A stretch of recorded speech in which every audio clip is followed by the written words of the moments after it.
Now we come to civilized religion.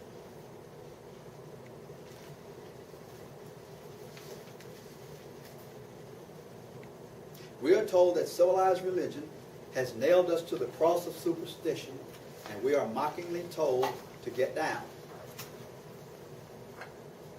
Civilized religion is any religion that is divorced from providing explanations of natural phenomena. The occurrence of natural phenomena promotes investigation into its occurrences, instead of inquiry, which produces a culture of growth and information. We have been given a diet of statements such as, relax your mind and don't worry about nothing.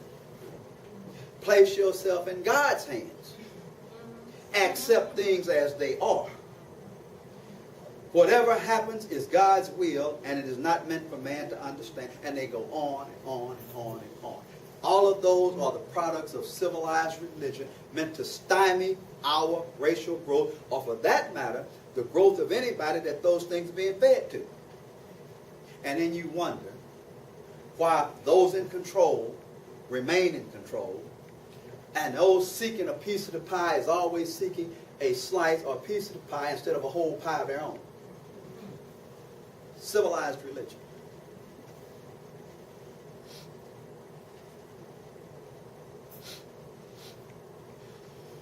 All of these things are in opposition to the mindset that made our ancestors great. Every one of them is in opposition to it. When investigation of phenomena is lacking, superstition fills the void. And that is because the mind needs something to anchor itself to. The mind requires an understanding, a basis for logical progression in life. Absent a basis for a logical progression in life, we do not progress, we stagnate. We must free our minds from the restraint of our negative religious thoughts and opinions. Our ancestors investigated all phenomena. There was nothing they did not investigate. And as they learned of the principles and forces behind each phenomena, they attached symbols to them that readily provided an understanding of what occurs when you see that phenomena in action. Some illustrations of the symbols they used are the feather. What does that mean? What does that represent? What is that talking about? What lesson is that teaching? In our death scenes, in the hall of judgment, you take the heart of the deceased. It's placed in a balance, right? You know what a balance is, right? All right, it tells you how much something weighs. To be judged a true, noble, righteous being, that heart could weigh no more than what? A feather. Could weigh no more than a feather. Which simply means it was not laden down with all of the dross, negative opinions, and all of those things that stymie a person's growth. Your heart weighed against the feather in the balance. That's what that meant. That's what the feather was used to symbolize. Truthfulness, uprightness. Another symbol used by our folks. They didn't exactly put it all in here. They made it a little bit big. But you ever see any of the statues of our ancient ancestors? They stand up on what is called a plinth. All right? Which is a piece of stone, beveled in the front, rectangular in shape. You know what that plinth represents?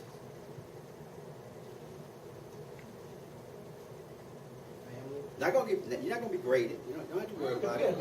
And there are no wrong answers. But I don't know that you don't know until you tell me you don't know. I'm sorry, somebody say what? Family. Is it family? No. It's a principle, not an individual. Not power. Very good answer, though. It's that plinth represents truth.